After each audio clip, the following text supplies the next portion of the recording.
Welcome to Beyond the Threshold. I'm your host, Louisa Seton. Beyond the Threshold is a space for conversations that explore and challenge our understanding of life, death, consciousness, and what may lie beyond. Together with my guests, we journey into their extraordinary stories and have thoughtful conversations that expand our understanding of reality and the human experience.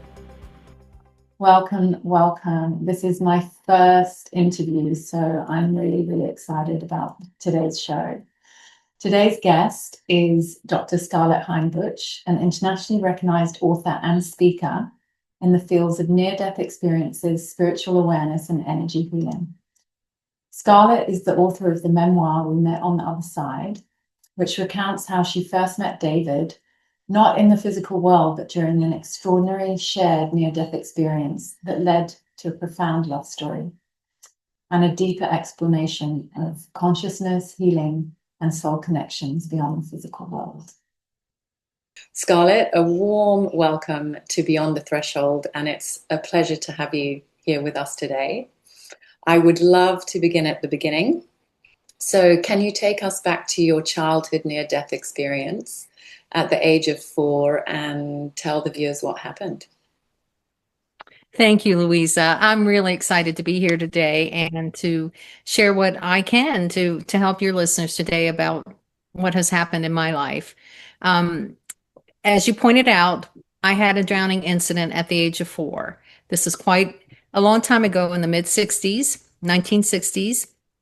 And I was in a neighborhood swimming pool at the time with my older sister, who was 13 months older than I, and my younger brother, who was in a kiddie pool at 18 months away from the main pool. We were in a neighborhood setting. There was a lifeguard. My mother was there, and she was keeping an eye on my sister and I, as well as my brother, who was in the separate pool. Well, it was very crowded. It was a hot summer day, and I was bouncing on the shallow end. And back in the 1960s, it was a requirement. You had to wear these very uncomfortable plastic caps on your head. And I had on this little pink cap, a bathing cap with little daisies or a fish. I can't even remember that, but I just remember it was pink and it pulled your hair. So there I was. Mom was keeping an eye on my little head.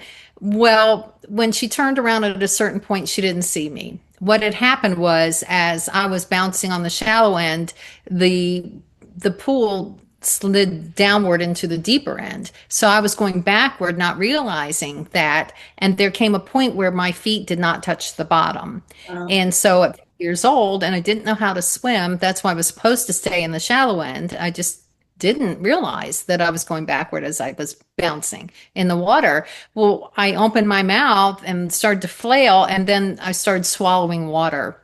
And at that, I'm flailing, I'm swallowing water, I'm gulping water at this point. I can't catch my breath. I can't touch the bottom of the pool. And then everything goes black. Wow. And then the next conscious memory I have is I am floating on the edge of the pool, hovering, up and above it. And I can see my physical body on the bottom of the pool because I can see the pink cap shimmering in the water. Wow. See my body there. I just sunk down.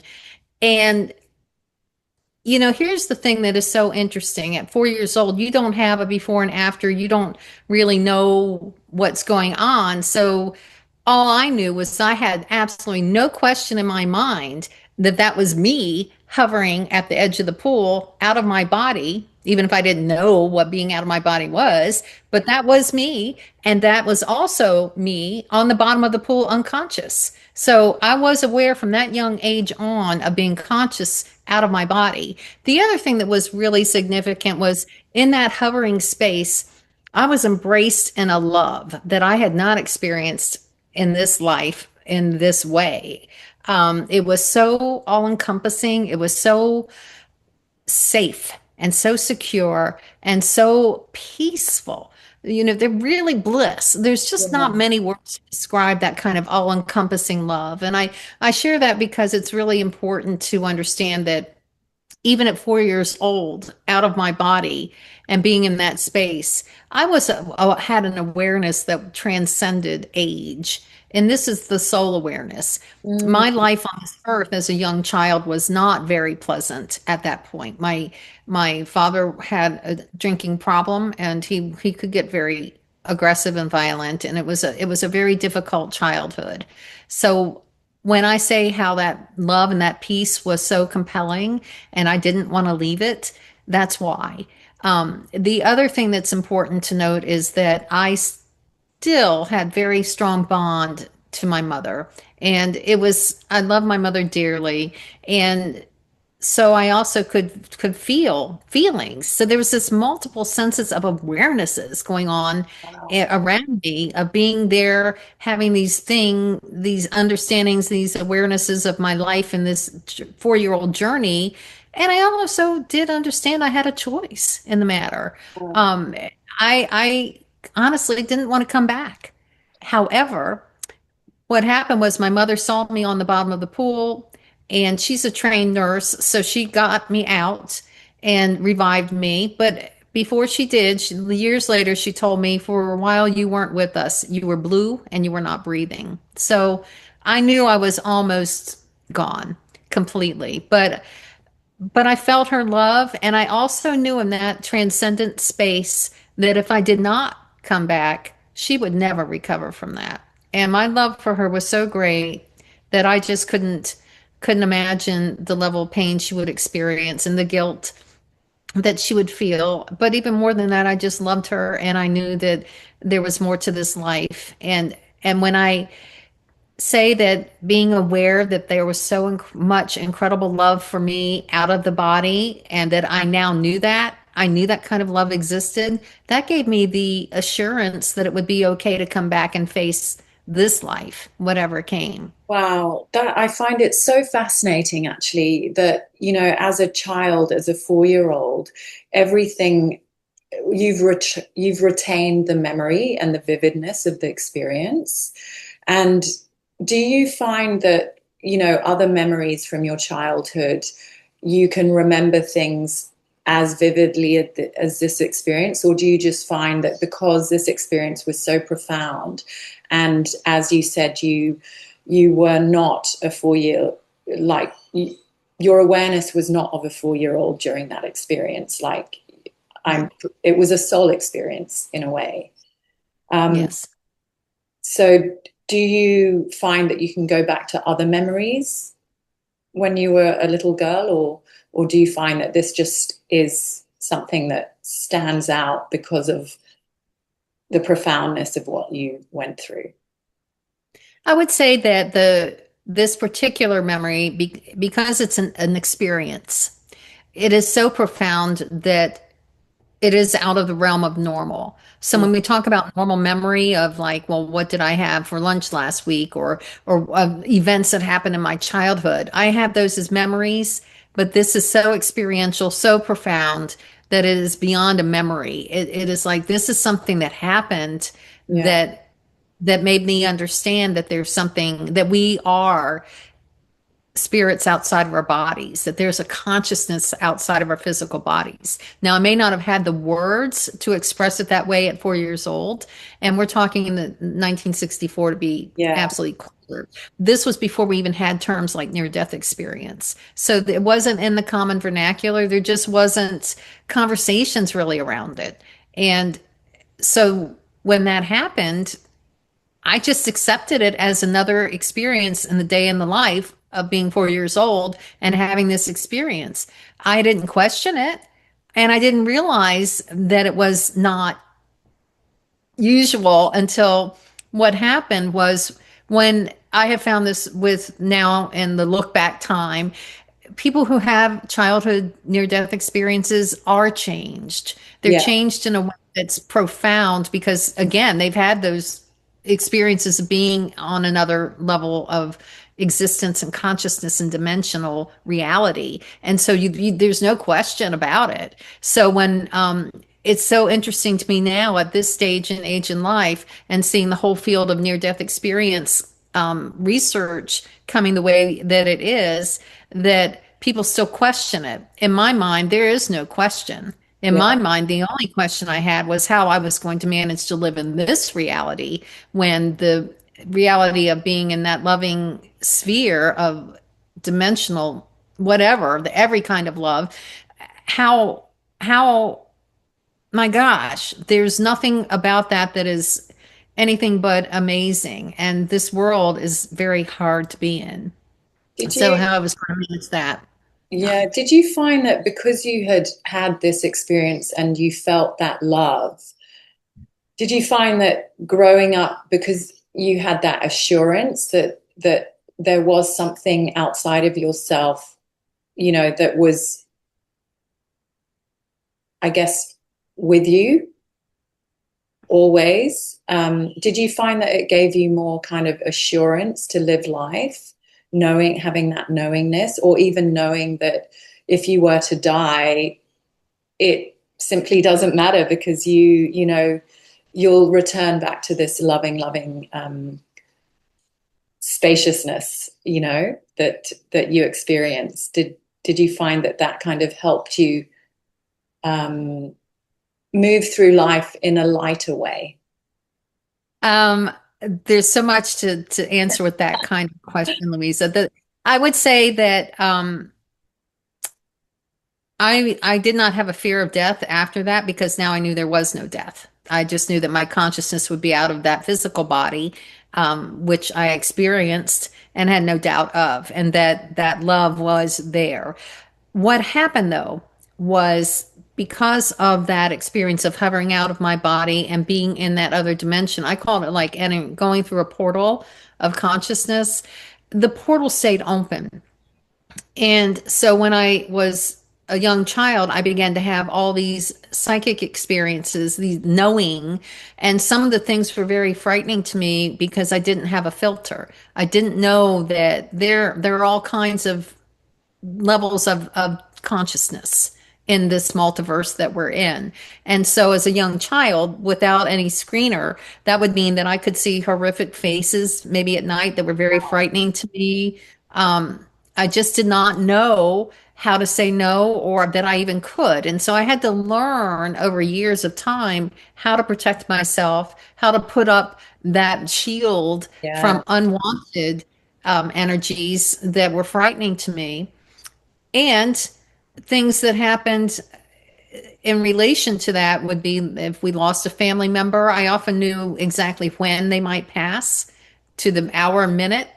I wow. would also understand sometimes I would see their spirit shortly after death. Now, that part scared me. Death itself didn't scare me.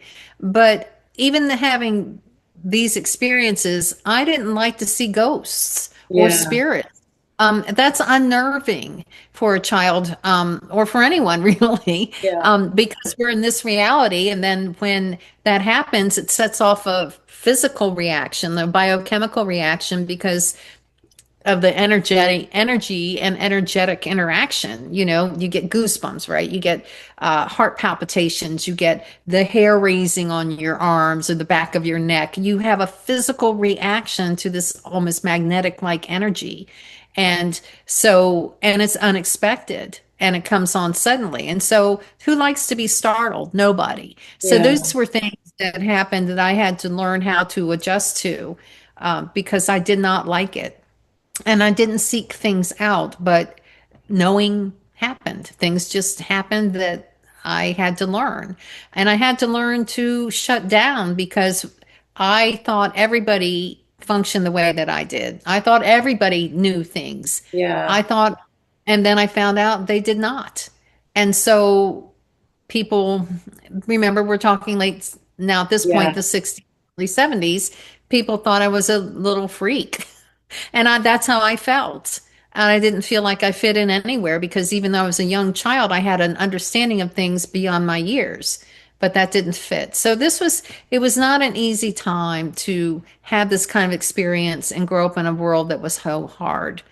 It didn't make it easier. It yeah, just made it just made me aware that there was something better. And when it would be my actual time to go, where I had done all that I was here to do in this life, I knew that it would be fine to go. So I wasn't afraid to go when it was my time, for sure. yeah, And but the other thing to think about too is we have multiple exit points in this lifetime. We do have choices.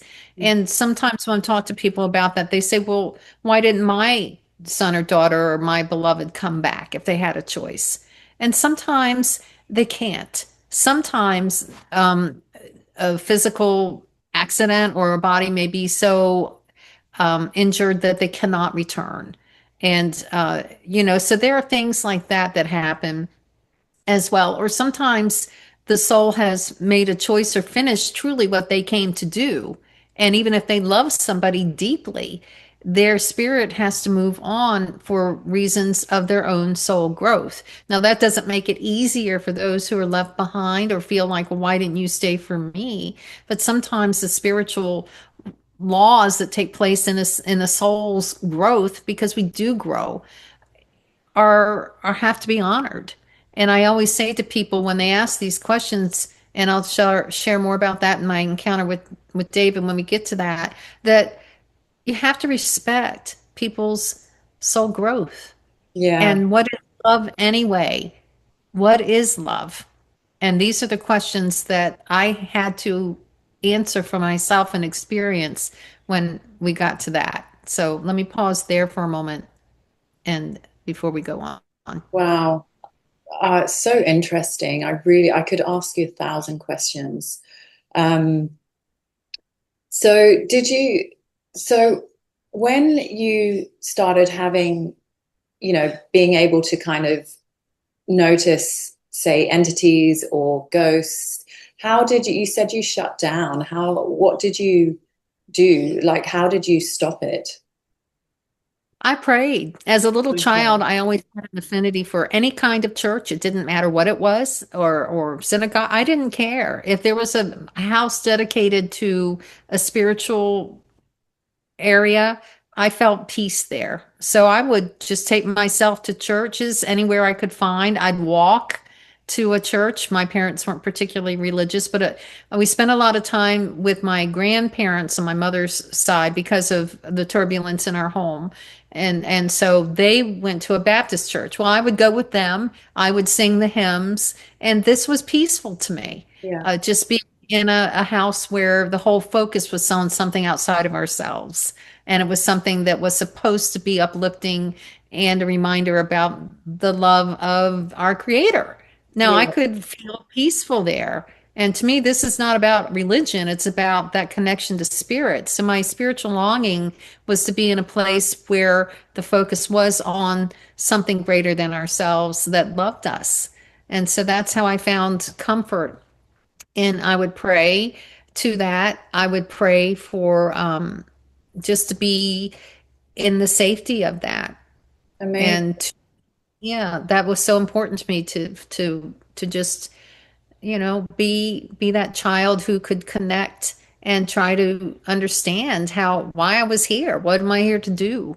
Um, Did, but did yeah. you, so when you um, felt more comfortable with everything that was going on, in, I would guess, an extraordinary kind of way that was different to all of those around you, when did you start to invite things in? Like, and I kind of understand more of what you went through. How did that begin? Well, I would think the best way to answer that would be in the mid 70s when I was a teenager at that point. I had some experiences that had continued on, but there was one another that was terrifying to me that I did not know about, but now people hear about them all the time, telephone calls from deceased people. I had that experience, and this was 1976. Mm-hmm. And back then, we were living in the country and we had what they call a party line. They had the rotary dial phone, Oh yeah, yeah. and so you shared basically it was a community telephone line. So I was home, my Aunt Marguerite, and that's her real name. I changed her name in my book, but she had died that year or shortly there before that, and she was only 51 and died of a very aggressive form of breast cancer. Well, she was my mother's only sister, and she had been significantly older than my mother and kind of was like her mom to Mm-hmm. her. And mom was taking her death so badly. She was extremely depressed. She was just having a really hard time. And my aunt had visited me twice before, and one time in a dream, well, both times in a dream state. Even in the dream state, it was so vivid. The contact was so vivid. It was scary to me, but she kept telling me that, please tell your mom I'm okay. Her grieving was holding her back. Now, I didn't quite understand what that meant at the time. I have a different understanding now, but it was like my aunt just wanted to move on, but she couldn't quite out of care from her sister. Yeah. And so, it was the middle of the afternoon. I had gotten home from school. My brother and sister weren't there. Mom and dad were at work. And this is what makes this so unusual. It was the middle of the afternoon, bright day outside. It's not raining. It's no cold, stormy anything. It's just middle of the afternoon. There you go. That phone rang.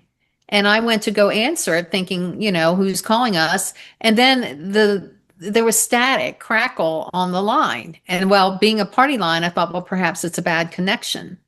But I kept saying, hello, hello. No one answered. I kept hearing this crackle. And then I heard my aunt's voice, and she said my name. She said, Scarlett. And I'm like, oh my God. Yeah, right. And I'm like, I knew her voice, and it's still staticky, sounding far away, but I knew her voice. We were pretty close. And I said, Aunt Marguerite? And she said, yes, honey. And I said, but you're dead. And she said, I know, I know. She said, please tell your mom to stop grieving. Well, I want to tell you that we had a conversation, but that is not what happened. I was so freaked out. I slammed down the phone, and I ran out the door. I don't know why, but I was like 16 years old, and I had never heard of anything like this. I never even knew that was possible, that you could use technology or telephone. And now, like I said, fast forward all these years and you can read about books and this and that, but I was just frightened. I was terrified. I didn't know what to make of it. And I don't know why running outside, but I guess just being in the normal outside. But everything, like I said, the hair stood up on my arms. I prickled my heart. I was totally shocked and scared. And I knew that my aunt meant nothing but love. She would never harm me, never. But it was just such an unreal contact, and using a vehicle like technology that I had not even known could be a possible thing from someone who's deceased. Particularly on a party line, you're lucky to get a phone call from living people, let alone someone from the other side. But that was really unusual. And then I was a teen counselor in my high school. We'd go to, help younger children make values decisions and things like that. Yeah. And I volunteered at an after school program for inner city children. And also they had like a crisis center there. So there was a man there who had been a former engineer, and he was retired, but he was very interested in what was going on with the Stanford Institute's research on remote viewing, for example. Yeah. So we decided to try some remote viewing experiments to see if, because I told him about myself, about these things and abilities that had happened. And so I learned that I'm not particularly good at remote viewing, but in the classical way that they tried to do the training, I didn't seem to have an aptitude for it. Yeah. But what happened was we would focus on certain children who had run away. And what I would do is I would work on or see my mind's eye making contact with these kids, and saying, call home, your parents are scared. They're worried. Call home. And then they would. So this kept happening each child that we focused on, and within a 24-hour period. And he was documenting this. They would spontaneously call. Later emerged that, they felt like they had to, that they had this urge to do it. And so it was a little bit beyond chance. And so that was going on at Stanford, then Duke University. Dr. J.B. Ryan was doing things with the Zener cards to try to do psi testing back then. I was not good at any of those types of structured testing. What that's because my gift is more opened by care, love, need. If Yeah. someone is having a true connection or trying to get help, which I later realized those, even those scary faces that I was seeing were spirits trying to find help. Yeah. Help. I just didn't realize that. It's But fascinating. And also telepathically, you were communicating. Have you listened to the telepathy tapes? I have some, not as much as a lot of people have, but yeah, I think the work there is phenomenal. Yeah, very And phenomenal. And I also, telepathy, I get downloads, telepathic kind of downloads, because my mother is deceased, and I oh, feel like she comes in with information a lot. yes. So I mean, it's fascinating that you had that ability with the children, and I'm sure that from that stage when you met um the I can't remember his name, I'm sorry, the man who introduced you to kind of trialing, Oh, remote viewing and his name stuff. is Jim.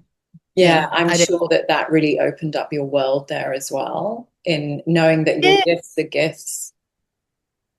Well, let me know that major colleges and universities were studying this. And I Yeah, realized that, oh, this was something that wasn't just me being a weird kid. This yeah, was phenomenon that other people had.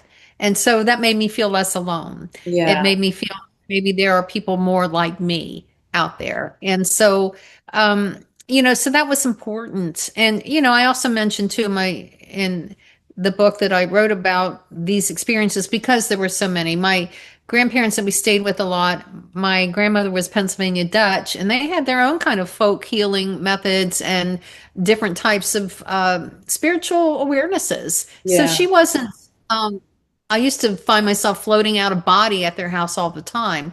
And my grandfather was from North Carolina and told us about his Native American descent that he was very proud of. And he would always call me his little powwow. Oh, Well, in the Pennsylvania Dutch tradition, they call it powwowing. The two are not at all related, but they're both in healing modalities. So I thought that was very interesting. And there was this time when I was about a little kid, shortly after my near death experience, where I was taking a nap at my grandfather's. And my cousin later told the story at a family reunion where she and my grandfather were having a late afternoon snack, and all of a sudden they see me appearing at the kitchen door. And Grandpa says, "What are you doing out of bed? You're supposed to be and you're taking your nap." And he clapped his hands. And then my cousin swears that I disappeared right in front of their eyes. wow, Well, they were so unnerved, they ran to where I was, and I was sound asleep in the bed, wow. and I would have had to have climbed up some steps to get in the bed. So I obviously wasn't pulling their leg, and it wasn't even like me to do anything like that anyway. I just wasn't that kind of Yeah, child, and I was sound asleep. So they actually saw me in an astral form standing in the kitchen. wow. And my grandfather, who again wasn't totally closed to these sorts of things, but he was really upset by it, and because he didn't understand how that could happen, how he could, how I could be asleep and yet they could see me standing Yeah, there. So these sorts of things, again, being out of body, I think it happened because of the near death experience where I was out of body. So yeah, that opened doorways for me to be out of body. yeah, And so that's where so I'm dealing with this as a child through my teen years, trying to grow up, trying to figure out my place in the world, trying to figure out what all this stuff is without convenient names, yeah, identify it. So my, only way of coping really was to try to learn as much as I could. yeah. And then so let's go into the love story. Okay. So how did that unfold, like meeting David? Okay. Well, as I mentioned, things weren't easy. So fast forward, I didn't meet David until I was 45. Oh, So there was a wow. lot of life in between. At Yeah. the time, in that snapshot of time when this happened with him, this was in September of 2005. So we're going on 21 years this Wow. fall. Okay. I was a single mom of two sons, and both of my sons had some disabilities they were dealing with. One, my youngest son had epilepsy, my older son had severe ADHD and some learning challenges. So I was dealing with schools with their health, trying to just keep a roof over our head, trying to manage all of that. I was also a graduate student. I was working on my PhD in public policy. I'd already got my master's degree in public health and my Reiki certifications to kind of help my boys along with nutrition and energy to try Yeah. to help, you know. Um, and so I'd ended up getting a full-on scholarship for this doctoral program because I wanted to make a difference in how children were treated in these systems, schools and medicine. We need to look a little deeper about what might be going on. And so I was really struggling though. And over the years, I felt like having come from some alcoholism in our family, I felt like I had gone through a kind of a depression, and I felt like I was drinking too much wine at night. And that scared me. I was like, uh-oh. So I took myself to some 12-step meetings because I wanted to see if I really did have a problem or the beginning of one, or what did I need to do. Yeah. So, but then I stopped going because I wasn't convinced that was for me. I learned a lot and met some wonderful people, but I stopped going. Well, what happened was I got a phone call from some friends, and they were telling me about this friend of theirs who they said had gotten incredibly sick and had gone into the hospital in early September and had been now in an unresponsive coma and multi-system organ failure, and was getting sicker by the day and had not responded and was not looking like he was going to survive. And he'd been in this hospital ICU for 3.5 weeks, and at that point, or 2.5 weeks, and they knew I did some energy healing work, and I remember saying, well, this is way beyond energy healing. When somebody is that catastrophically ill, I don't have any experience with that. So anyway, I was hearing about him, and there happened to be a 12-step meeting later that week, and a friend of mine was going to go pick up a coin, and she asked me to come. Well, I went to that meeting, and apparently that was a meeting where this person, David, had gone to, but we had never met because he had just come in from the West Coast many months before, but I had stopped going. So this is how spirit works things out in love stories, right? Mhm. Unexpected events and little synchronicities and connections that you don't anticipate. So I go to the meeting that night, and David's mother had been called to come in from California. And now we're in Virginia, Richmond on the East Coast. So she had to hop a plane that morning. She'd gotten called that very morning to come say goodbye from the hospital. They said, if you want to come say goodbye, you need to be here today. So Wow. she got on the plane, got there, and went to the hospital. And then we're at this meeting at 7:30. She had just come into the meeting from the hospital and told everyone that she had signed his funeral directives, that he was not going to make it. And she wanted to thank everybody for just the wonderful community they had given her son. And something about her just totally touched my heart. And again, a mother and her son, and and her love for him was so evident, and her dignity and her poise in this moment. She had accepted things, Mm. and it's something about her that just touched me deeply. So at the end of the meeting, I went up to her, and what I was going to say was how sorry I was, and what came out of my mouth was, I don't think you should give up hope yet. And one of those moments where your head says one thing, your mouth says another, and the two did not meet. I was as shocked by the words that came out of my mouth as she was. And so I said, I mean, I do energy work. I am on a prayer team at the church I'm attending. I'm not afraid of being with people if they're going to pass. But I could, if you'd like, go visit. I can't promise a thing, but I at least would be able to hold his hand and just pray with him if you would like me to do that. And she said, okay, she would have to give permission at the ICU. And I couldn't go that night because it would be after hours. But the question in my mind as I drove home, wondering why I'd even said this, was, is he even going to be alive the next day? Because it didn't sound like it. Mm. Um, and but he was. I was teaching a class, a marriage and family relationship class, as an adjunct. In addition to being a student, I was trying, again, I'm supporting my family and working a lot. I barely had time or money and gas to even go Wow. visit this teacher that I didn't even know, and not feeling like, why did I even offer? Because what can I possibly do? And who wants, Mm. but I called the hospital after I finished my noon class, and he was still alive. So I said, okay, I was saying my prayers the whole way. I was like, okay, if you want me to do something, then I'll show up. If he's still there, I'll do whatever. I'll just stand there and pray with the man if that's what I'm supposed to do. So they let me back. And I went into his ICU room, and I didn't know him at all, but wouldn't have known him anyway because I didn't realize that people in acute kidney failure are very swollen. And so he was swollen. He was on a ventilator because his lungs had collapsed. He had respiratory failure. He had kidney failure. He had sepsis. He had Whoa. double pneumonia. He had a lung had collapsed in a chest tube. He had sepsis. He had blood clots. He had cardiac arrhythmia at that point, and now he had because he'd been on a ventilator for so long. Now we were going 3 weeks at this point.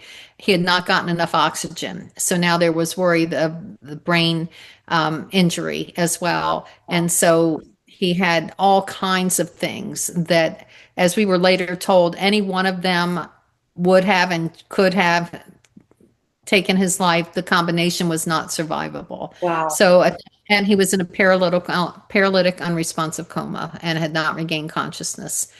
They later diagnosed him. It took about 10 days to find out that he had a very rare form of vasculitis that at that time they called Wegener's granulomatosis, which basically means knots and nodules form on the organs. And that's what had scarred his kidneys to the point that they were damaged beyond repair. This is what makes our story so unusual because kidneys don't regenerate. Yes. So his kidneys had basically been destroyed. And they said even if he survived this, he would be on dialysis for the rest of his life. He would be ineligible for a transplant because Wegener's itself, if you can survive it with this level of that he had, he might maybe live 8 years. My And that was the prognosis then. And also, he would have most likely brain injury, and would be permanently disabled for whatever time he did have. But even at that point, they did not expect that he was going to survive. So Wow. when I walked into his room and he had the tube, a feeding tube in his nose, he had the breathing tube and the ventilator in his mouth taped. He had all the central line. He'd had massive blood transfusions. They had done everything to keep him alive. And the only thing that had any energy at that point were the machines breathing for him and the whoosh of the respirator. It was really unnerving. And so I went, and my mother had always said when someone's unconscious or in a coma situation, talk to them like they are awake. And so that's what I did. I went up to him and I introduced myself, and I asked his permission to work with him because permission is important. And even if people aren't conscious, you can, as an intuitive, you can sense whether it's okay and whether it's not. So I told him I would wait with him, and I said a few things to him that were important, that just came out from my heart. I said, I'm here because a lot of people love you. And if you might have some unfinished business, I'm here to help you if you feel like you want to come back. But if you don't, I want you to know that whatever has happened in your life, there's nothing but love for you. And it's okay to go if that's what you want to do. Beautiful. But if I'd like to do some energy work with you, if you would like, and I'm going to wait for your permission. So I stood there and I felt a little puff of air, and I took that as permission because there wasn't an external source of that puff. Yeah. So I took his hand, careful not to dislodge anything. He had, the IVs, the pulse oximeter, all the medical stuff.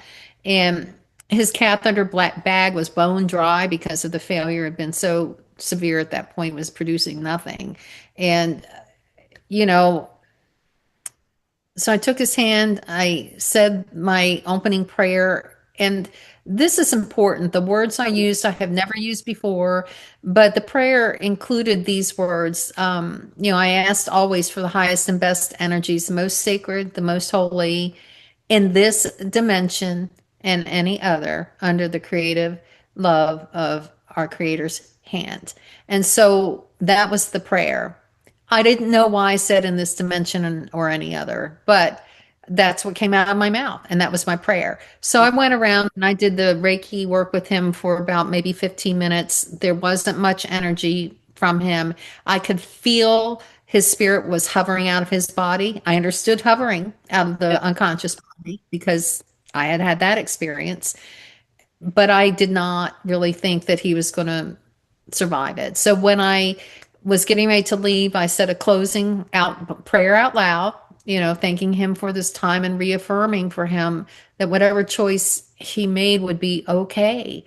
But again, there are a lot of people who love him, and if he decided he wanted to see this through and come back, I would make a commitment that I would show up and work with him and see him through if he would like.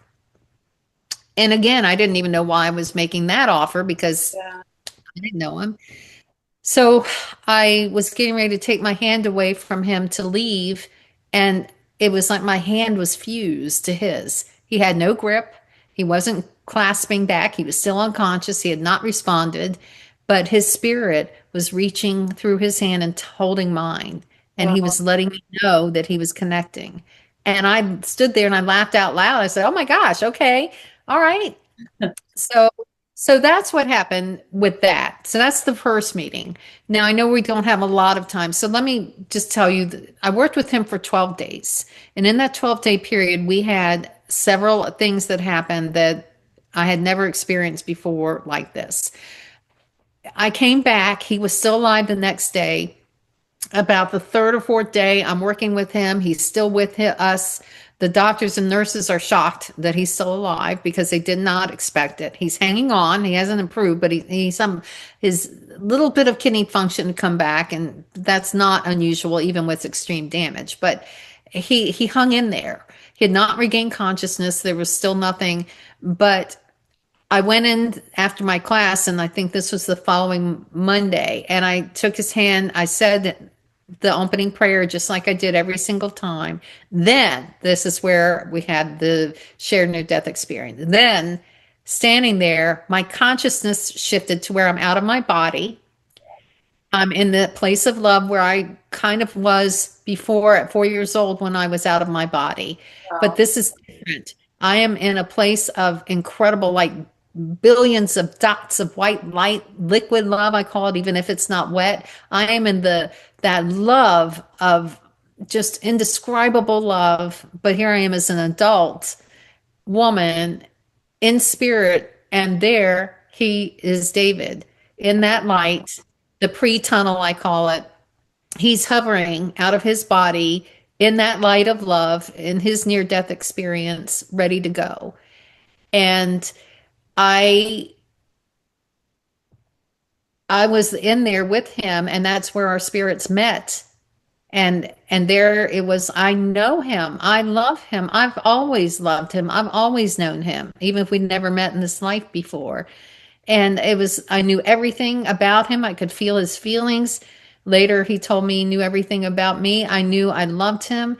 And this love was so huge that if the best thing for him, if his body could not recover, if the best thing for him was to go on, then that's what love wanted. That love was so enormous. It wanted what was the best for him, not me, him. Yeah.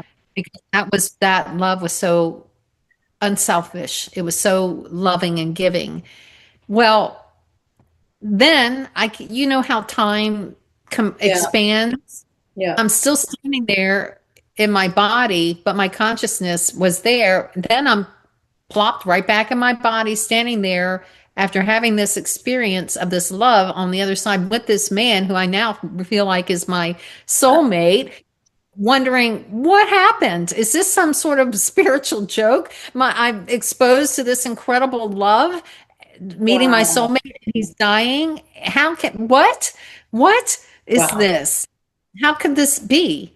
And you can't even process it. I mean, I No. could not process it. I didn't even know what had happened. First, I'd never had that experience like that. Having seen spirits before, it was very different to be in a spirit form with a spirit and to feel that love connected, particularly in someone who's having their own near death hovering experience. May I Um, ask one question? So when you were like across the threshold, when you recognized David, did you recognize his frequency or could you see a visual of him? His spirit. I saw his spirit. His Okay. spirit. I was like, we were just spirit bodies. Spirit body. And Okay. yes, and we were just there connected. We were like fused. It was just, I don't know how to describe it with You just, words. yeah, yeah, It's, we were in the light of love that was so profound and with the knowing, and it's just everything is consciousness. yes, yeah. And so, but then I'm plopped back in my body, and now I want him to live because the human me isn't that lofty all the time. And Yeah. so, but his kidneys were still extremely damaged. You know, he just was not, still not responding. So, I continued to come back. I continued to pray. About the seventh day, we had some very unusual experiences, but one night I was in during this period, I'm in bed, I'm getting ready to go to sleep, and because I have the ability to be out of my body and remotely, and I had learned how more about that, how to do those things, I see him like I'm in the corner of his hospital room, my mind's eye remotely, watching him in his room, and I see these four beings that look to be blue in color to me, head to toe, Wow. one on each side and one at each end, in his hospital room. And they seem to be very tall, but they look like humans, but they're just very tall. Their movements are incredibly fast. They're all blue. I don't know why but that's what they look like to me. I've never heard of that before or experienced that. So I'm watching what I think is just maybe I'm having a dream of some sort before you fall asleep, except that I see like a holographic set of kidneys going descending into his body, and Wow. they're blue too. And I see them descending into his body. At least that's what I'm experiencing in this viewing. And I'm just watching while this team is working on him and just seeing this. And then I call him the lead doctor because they look like a medical team. Yeah. Looks up to where my spirit feels like it's hovering in the corner of the room and looks and nods at me like they see me. And I was like, oh my gosh, they see me. Mhm. Well, then the consciousness shifts. I'm back in bed and then I fall promptly to sleep. Mhm. So the next morning I get up wondering, what was that? You know, I must have had some sort of, but it's so vivid. When I get to the hospital, I get there super early because I'm just a little confused and curious now what happened. And um, and then the nephrologist is coming in later that day and says something's going on with David's kidneys. Mhm. And they're beginning to ramp up and function. So as the days went by, he began to exponentially increase in functioning till they returned to full 100% functioning. Now the Amazing. doctors, well, this was a Catholic hospital in Richmond, Virginia, St. Mary's, and the doctors and nurses now started. Their name for him was Miracle Boy. That was their Wow. name because they said there's no medical explanation for how this happened. There's absolutely no way that his could have regained 100% function. They had medical documentation of the scarring on the kidneys and the severity of his illness. They said there's no way this could have happened. We can't explain it. And that's why they called him Miracle Boy. Then as I continued working with him, he came up out of the coma. And that's, you talk about awkward. I'm a Yeah. stranger to him. He's a stranger to me in real life, but we love each other and we know this. And yet it's not like any kind of love that I'm used to. It's the every kind of love. I have no idea what this is not on my checklist of people I want for my partner, someone who's been majorly ill is even going to live. Well, yeah, so and so we had the experience with the blue beings, the miracle healing of his kidneys, the meeting on the other side. And then as he began to get better and he went out to the West Coast to see his mother after he got out of the hospital. He did recover.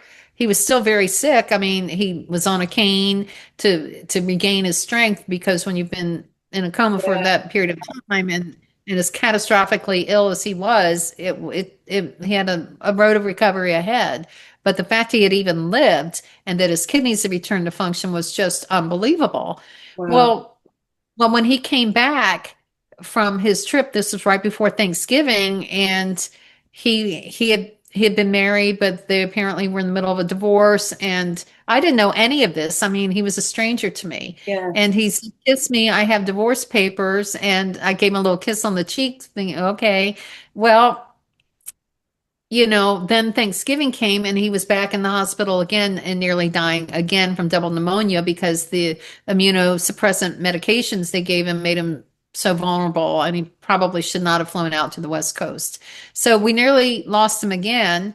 And at that point, we knew we loved each other. And I was like, well, are you going to go after now I've had this experience of what this kind of love in life is like? And I realized as a friend of mine told me, he said, don't be selfish. If you even got 1 minute of this kind of love, Oh, that's more than many people ever experience in a lifetime. Don't be selfish. Understand that this is not up to you. This is up between him and his creator. And if you've got the gift of having this experience, even for just a minute, that was something amazing. And I had to realize that true love is not selfish. It wants what's best. And if his body just was not going to heal, he'd had one miracle, but we couldn't be greedy and ask for more. But what happened was he did survive that too. I remember this moment that still is very moving to me when I think about it. The love was so pure that when he was in isolation with the double pneumonia on the second hospitalization over Thanksgiving and just gotten out in October, mm, having survived this, I crawled up on the hospital cot behind him and I just put my arms around him and held my hands over his lungs and just breathed with him and just breathed with him. And I was at peace that if he was going to go, that this was going to be the peace of love, and we would have this moment. And we had that moment. Now, he did survive that. And this was in November of 2005. In June of 2006, we ended up getting married. amazing. He ended up truly being my soulmate. He has outlived every prognosis that they said he would not survive more than 8 years. His brain, and he had encephalopathy that it was very serious. Somehow that amazingly cleared. His kidneys are still perfectly functioning. Wow. We've got the health challenges that you have when you 20 years on. We're in our 60s now. We're just getting older, but that's life. That happens to us all. Yeah. But here we are together, and has it been easy? Of course not. Life is not easy, but there's been this unbreakable bond because of that shared near-death experience and that being Incredible. revealed to that love, that whatever came in this life, we were in it together. And so that's what happened. And it's been Wow. over 20 years now. And so it's not just a flash in the pan or just an unusual thing and it didn't work out.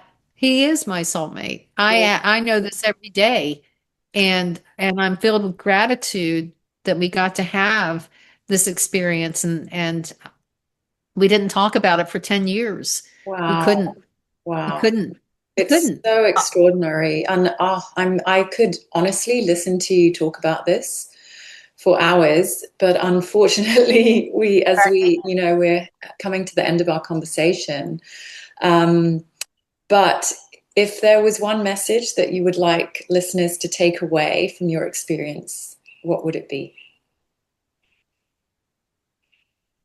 I think the biggest message for people is to know that love is all around them. It is always all around them, and that love will find you in the most unusual, unlikely ways. Yeah. Yes, absolutely. Um, and could you just tell us a little bit about where we can find you? And obviously, you're the author of the memoir We Met on the Other Side, which everyone's going to have to buy because they want to know. I'm sure they're going to want to know the rest of the story. But where can our viewers find you, Scarlett? I have a website, which is just my name. It's scarlettheinbuch.com. And that has my contact information. I tell people, I do want to clarify, people do ask for prayers and healing all the time. I cannot get back to people as being with the exposure that we've had on the Unexplained that still airs, like so many requests. I promise people this. If they write to me with a request for prayer, I promise them and anyone, I read it. I pray for them in that moment. I may not be able to get it back to them, but I want them to know I do that. That's a contract between me and God. So they can have that assurance that I will be praying for them if they've contacted me. Whatever their highest and best, most sacred and holy in this dimension and any other is for them. And so I do that. I honor that. So if people want to contact me that way, I'm always touched by and honored that they reached out. And I want them to know that I am taking it to heart. Amazing. Oh, Scarlett, this has just been such a wonderful, wonderful conversation. And I'm really honored that you came onto the show and told us your story. Thank you. Thank you. Thank you, Louisa.